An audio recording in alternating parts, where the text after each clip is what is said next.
Tribuners, beberapa pekan terakhir pasukan Rusia mengalami rentetan kekalahan. Memang Rusia berhasil mencaplok 4 wilayah di Ukraina, namun Ukraina telah berhasil merebut kembali lebih banyak wilayah yang sempat diduduki oleh Rusia.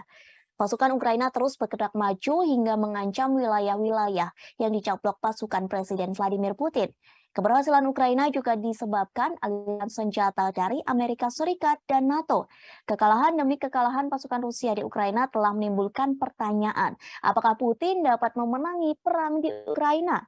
Mantan pelaksana tugas sekaligus praktisi terkemuka yakni John McLaughlin turut mengomentari invasi tersebut. Ia mengatakan ada beberapa versi kekalahan yang semakin memungkinkan Rusia mengalami kekalahan.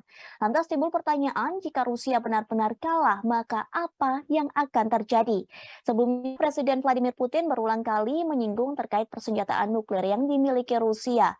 Bahkan dirinya menegaskan tak akan segan-segan meluncurkan serangan nuklir.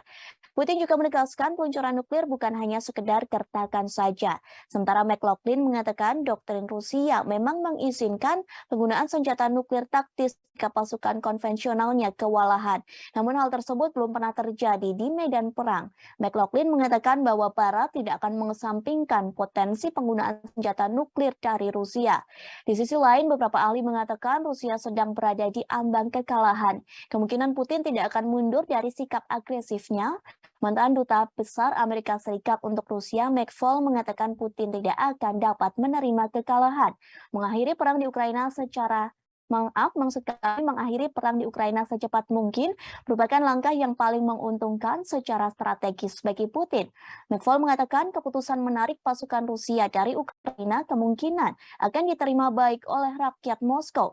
Pasalnya, meski ada sebagian publik Rusia yang mendukung perang, sebagian besar orang Rusia juga tidak sependapat dengan Putin.